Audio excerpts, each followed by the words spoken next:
Social Change podcast, where we speak with experts, leaders, and change makers about movements of social change that have transformed the landscape of Canada and the way we live our lives. In this podcast, we speak with former Prime Minister of Canada, Paul Martin, about the significant role he played in bringing marriage equality to Canada in 2005, making Canada the fourth country in the world and the first country outside of Europe to legalize same-sex marriage nationwide. So what inspired Bill C-38? Why was it important to you? Why do you feel it was time was right for Canada to bring it? Well, there are probably a multitude of reasons, but there are two that really stick out. The first arises out of a story. I had not given it much thought. And in fact, along with most members of Parliament, not that many years earlier, we had voted for the traditional definition in the House. It was not a vote against gay marriage. It was simply a vote we had brought up to believe in traditional marriage in that way, and there was a vote in part of the House of Commons, and so we voted for it. And there were very few members who led on gay marriage at that time. But one day, I was talking to a close friend of mine, and the subject came up. And he said, "What do you think about it?" And I said, "To be quite honest, I haven't really thought very much about it." And he said, "I want to tell you a story. You know my daughter?" And I said, "Yes." And I'd known his daughter since she'd been a little girl. And she said she was a tremendous daughter, little girl. But when she turned 12, something happened and she started having problems. And when she was 13, they got a bit worse. 14 and everything else. And she didn't know what the problem was. Their daughter didn't know what the problem was, and the parents certainly didn't. And then when she was about 16 or 17, she met another girl. And then she knew what the problem was. And her parents stood behind her, supported her. She now has her PhD. She's teaching out on the West Coast with her partner. And she's very happy. And he said, "I could never deny my daughter that happiness." And to be quite honest, I thought to myself, I could never deny his daughter that happiness. And that had a huge influence on me. The second reason has to do with the Charter. This was a Charter question. I believe very strongly in the Charter. And so that if I had any doubts, which I didn't, the fact that it was a Charter question, that the courts had decided that way, made it very clear to me. And when people would raise the issue, why don't you have a referendum on this and let the majority vote? To which my answer was, the whole purpose of the Charter is to protect minorities. And so it was, from my point of view, it was very clear what we should do. It was clear to you. There was some backlash, or was there some backlash? It seems like there were some people that maybe opposed it and wasn't as clear to some others. Did you experience much of that? Oh, sure there was. Partially, it was a generational issue as well. But yes, there were certainly members of my party who were against it. There were two who left the party over the issue, a cabinet minister who resigned. I spent a lot of time with my colleagues, individual members of Parliament, all through that process, talking to them about it. And to be quite honest, pretty well everybody who hadn't thought about it or started to think about it came on side. But sure, was there backlash? Yes, there was. Do you think if it came out today, would it be different? Oh yes, I don't think there's any doubt about it. Again, that's because it was a generational issue. And I think Canadians are actually quite proud that we led on the issue. In terms of challenges, was that the challenge, just actually getting everyone on board, or any other challenge that you faced in trying to pass it and push it through? Well, there were there were other challenges. There's no doubt that in a parliamentary system, as a prime minister, having your cabinet colleagues and your parliamentary colleagues from your party and from other parties come on side and making sure that you won the vote. That is always a challenge and an issue that is controversial, such as this. And within the public, there was some debate. I'm a practicing Catholic, and so it was very interesting. I mean, I remember going to church in Niagara-on-the-Lake, and the priest didn't know I was in there, and he gave a bit of a sermon. He gave a very good sermon on it. It wasn't fire and brimstone. He basically dealt with the issues, but it was clear where he was. And when I met him after church, I think he was quite surprised, but he handled himself very, very well. In my own riding, it's an interesting thing. After the thing was announced, one of the priests in the riding, one of the churches, said that, for instance, he would not give me communion. But another priest, who was a very good friend of mine, was asked about it, and he said, I don't understand why anybody should be against love. It was probably the best answer I've ever heard, and it came from a Catholic priest. There you go. What about anything you would do differently? I mean, if you had the chance, let's say, to do it again, still go straight exactly how you did. Yeah, I think I would have handled it pretty well as I did. The issue was raised before I became Prime Minister, okay. And there were some of my colleagues who led on it before I did, and I think I'm very proud of them. Sheila Copps, for instance, was outspoken on it, and she was right.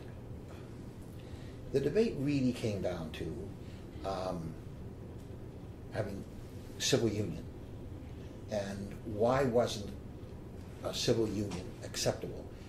And the whole then and there really was virtually very little opposition to that. Right. So the debate really came over replacing the word union with marriage, and so the discussion was, well, what is the traditional view of marriage?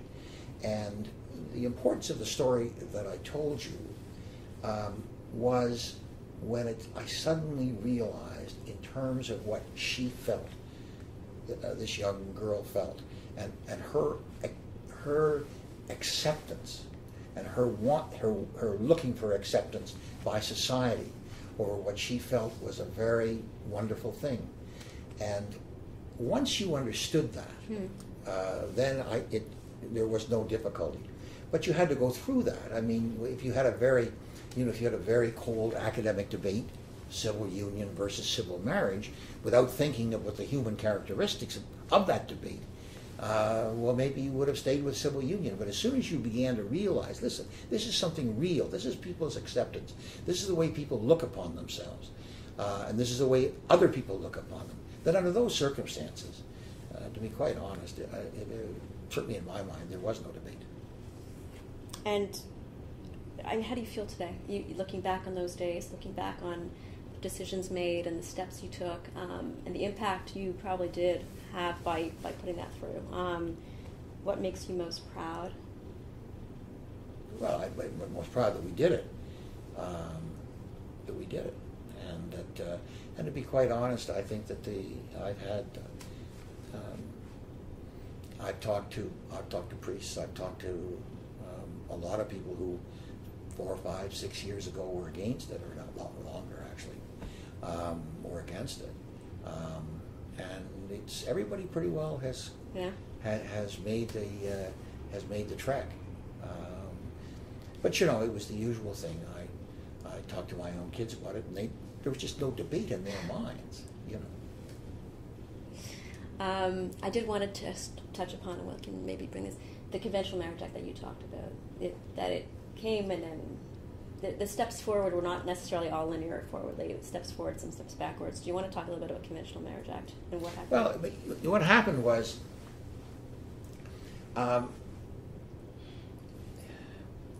apart from certain members of Parliament who had given the whole question a lot of thought,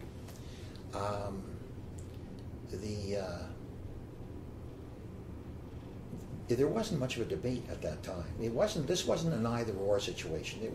This is the Traditional Marriage Act, where you're voting in favor of the air you breathe or something. And it wasn't until, I guess maybe because the courts started dealing with it. Right. In my case, perhaps a little earlier, because I had this conversation with my friend. But as soon as I, at least, began to realize how important it was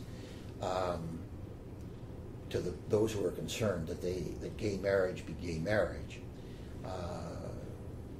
as I said to you, there was no change. That realization did not exist at the time of the vote in the House of Commons, the first vote in the House of Commons. It's amazing how, I guess you forget, or you,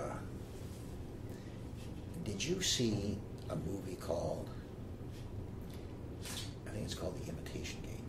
Someone just told me I have to see that one. Okay. I didn't see it. Well, it's a tremendous movie. Yeah. You've got to go see it. Yeah. But not wanting to give away the story, but the key player, which is the fellow who saw the was gay. And being gay was against the law. And I remember I went to the movie and I remember saying to my wife, I can't believe being gay was against the law. Well, the fact is, gay was against the law. That movie took place. I was about 3 years old, so I wouldn't have known. But gay was against the law a lot later than that, So the change is absolutely staggering. But the interesting thing is that, so being gay was against the law, I guess, when I was a young man. And I never knew it. Or if I knew it, I'd forgotten it. So the evolution is far greater than gay marriage. This is true. Absolutely true. Yeah. And I think that I think we're clearly now going through the same thing in terms of transgender. I mean, I think that there is a change in society. And I think, without any shadow of a doubt, that story of my friend's daughter or that priest's comment, that's more important than all the laws in the world. But thank God for the charter. I was actually going to ask you that. I missed that question. How did the charter, why was the charter that was so important in all this story? I mean, it seems like the charter is sort of it's a primary character in the story.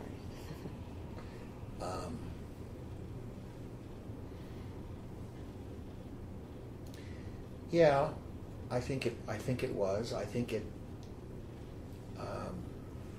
What I don't know is would that vote in the House of Commons, which was tough to get somebody. Mm-hmm. Would the vote in the House of Commons have been harder to get if it hadn't been for the charter? I suspect it would have been. Thank you. And by the way, I once interviewed you before. You don't remember, but it was over the phone, and it was about the Cape Fund. It was when I first launched my magazine. I interviewed you, so I just wanted to thank you in person for that. Totally different issue, but I know that's something that you're really passionate about, and you're doing all this work for Aboriginal communities. So I think that's amazing. Yeah, well, it's a different issue, but it's also about minorities. It is. It is about minorities. Yeah. You seem to have a passion for minorities. Minority rights. Yeah, well, I really just have a passion for letting people, for God's sake, live their lives. That's what it's really all about. But anyway. Thank you. Thank you for coming by. It was my pleasure. Thank you for joining us today on the History of Social Change podcast. I'm your host, Elisa Birnbaum, publisher and editor of Sea Change magazine and producer of the History of Social Change project. Be sure to stay tuned as we discuss other social change movements that have transformed the landscape of Canada and the way we live our lives.